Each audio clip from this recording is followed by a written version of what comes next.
What's up, Brew Crew? Welcome back to Beer City Board Games.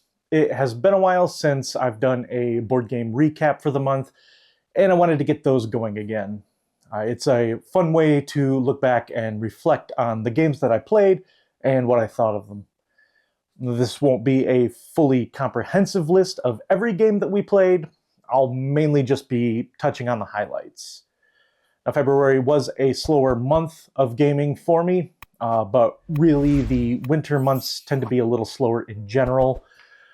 There's the normal stuff that keeps us busy, like work and kids, but also with it being dark almost all the time, sometimes we just don't have the energy for a game night. I tend to want to hibernate during the winter months, but that doesn't mean that we don't game. So, with that being said, let's talk about some of our gaming highlights from the month of February. One of the first big games that we played this month was Fromage. Evan and Missy taught us this one, and I was really impressed with the gameplay. It's a really interesting take on worker placement and area majority. You can place one of your workers in the quadrant that is facing you, and then the board will rotate. Depending on the space that you place that worker in, it will be facing in a different direction, and you don't retrieve that worker until it's facing you. You're essentially playing 4 different little area control or area majority games, but you may not see what's going on in a particular quadrant until that one comes back to your side of the table. It's a really cool twist on worker placement, and I love that it plays very quick because of all of the turns being simultaneous. We also played several games of Victory Garden this month. This is a really cool roll and write game that I did a review for earlier this month and is live on Kickstarter right now. I will put a link to that video in the description, but essentially it's a game about growing a garden during World War II as a way to save rations for the war effort. This game has some pretty charming art and graphic design, and nice big chunky dice that you will draft each round. There are tons of combos in this game, and figuring out how to chain those combos is a big reason why I wanted to keep this one on my shelf. I don't seek out or own too many roll and writes, but this was one that I really enjoyed.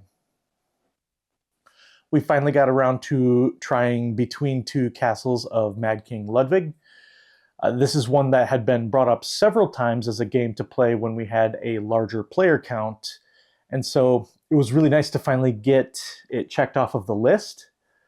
I had never played either of the games that they kind of mashed together for this title, but I thought this game was okay.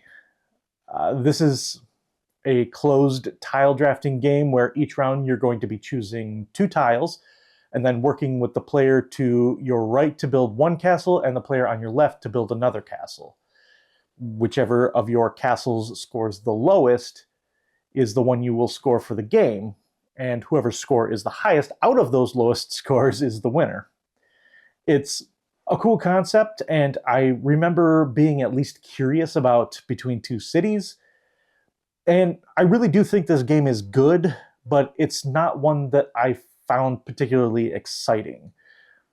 All of the tiles scored in very similar ways, and so the decisions never really felt that interesting. I can see why some folks would like it, because working somewhat cooperatively with your neighbors is a cool idea. For me, though, there just wasn't really enough bite to keep me coming back.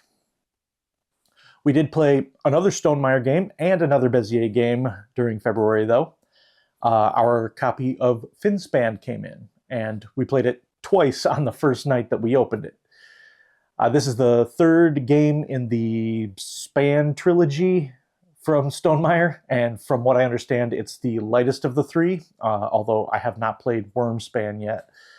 Finspan is a streamlined experience, even compared to Wingspan. You'll still be laying eggs and covering cards, much like you do in the other games, but in this one you'll be paying for cards with other cards, as well as discarding eggs or smaller fish from your tableau, rather than taking dice for food to place your cards. Also, instead of running your engine from left to right, you'll be running it from top to bottom, getting bonuses for each of the 3 different sea zones that you have fish in for that column that you're activating.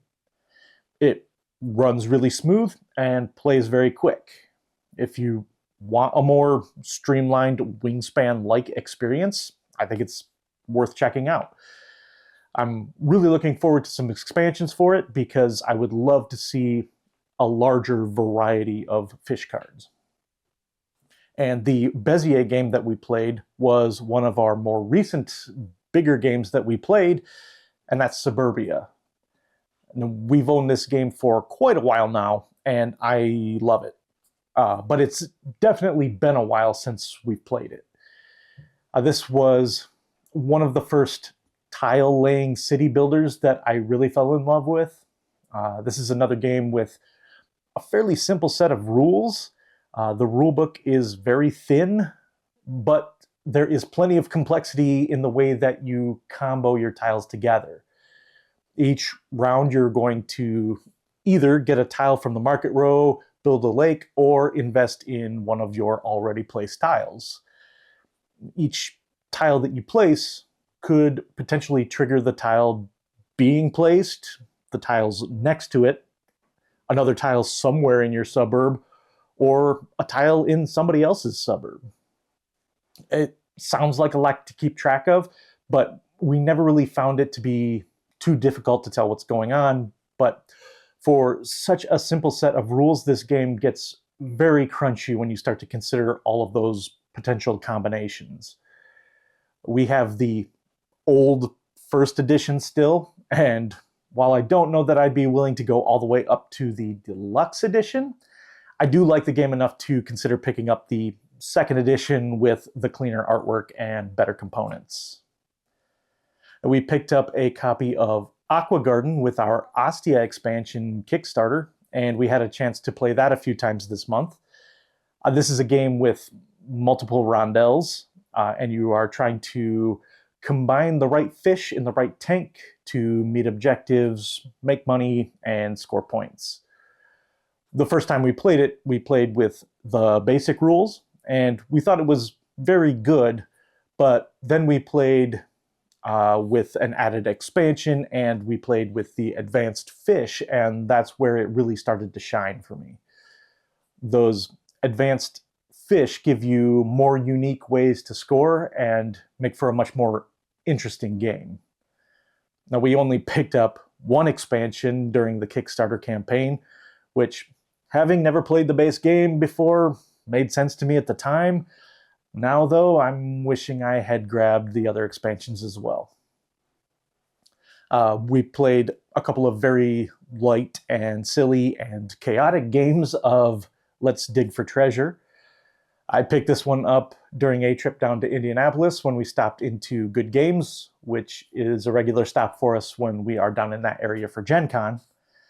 I figured I would grab something while I was there, but I didn't want anything too large that I'd have to carry around the city. And so when I saw this game, I decided to pick it up. I've always enjoyed the dark humor of Stephen Rhodes' artwork, and to be honest, I went into this game with really low expectations, and it was pretty much exactly what I expected it to be. It's a push your luck game where you were going to be turning over cards until you flip over either a second worm card, or if you're really unlucky, an evil skeleton card, at which point you would bust and lose all of your cards that you dug up that turn.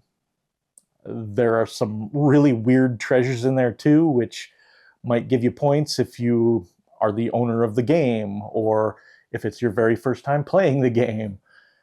It's definitely swingy, definitely luck dependent, and almost no real strategy, but it's also pretty fun, or at least good for some laughs. It's not one that I break out too often, but it is one that is definitely good after a few drinks when nobody wants to think too hard. We also got in a second play of Faraway this month. Now, we had only played it once prior to February, but I think this is a really fascinating card drafting game. You're going to draft cards and lay them down from left to right, but then at the end of the game, you're going to score the cards from right to left. Now, the rulebook suggests flipping the cards over and then starting with the rightmost card, flipping it over and scoring it. That's because you can only score for the symbols on cards that are showing at the time that the card scores. It's kind of a weird concept and a little bit difficult to explain, but it makes more sense when you see it in action. Still, though, it really forces your brain to think about drafting those cards in a very different way because of the order in which you will score them. The first time we played it with 6 players, which was kind of ridiculous, and I don't recommend playing it with that many people. But to be fair, there aren't many games that I recommend playing with that many people. The second time we played it with 3, and I can definitely see this game playing very well at 3 or 4. It's got some very quirky and colorful artwork as well. And last but not least, we played Dune Imperium Uprising. Now, OG Dune Imperium is very well regarded in our game group, especially with the expansions added in. With Dune Imperium Uprising, I was a little worried that I was going to miss having the expansion content to juice up the gameplay a bit, but I ended up really loving it even without any expansion material mixed in. It really kind of feels like a 1.5 version of Dune Imperium with some of the expansion content already included. The worker placement and card play are essentially the same, but there are some changes to the worker placement spots that I think are nice improvements. The sandworms and new conflict cards make fighting much more interesting, in my opinion. And I also really like the addition of the Chom module, which provides you with some objectives to achieve and gain rewards. I think I'm perfectly happy playing this one with just the base game with no need for the expansions right away. But with that being said, I am very interested in checking out Bloodlines and will probably end up adding it in the future. All right, everyone, that is our board game recap for February. Not a list of every game that we played, but some of the highlights that I wanted to be sure to talk about. Now, in the comments down below, make sure to let me know what you played throughout February. Which was your favorite, and do you have any opinions on the games that I talked about here? Be sure to let me know, and while you're here, please consider hitting the like button and subscribing. It really does help small channels like this one get noticed. And until next time, let's get another round for the table.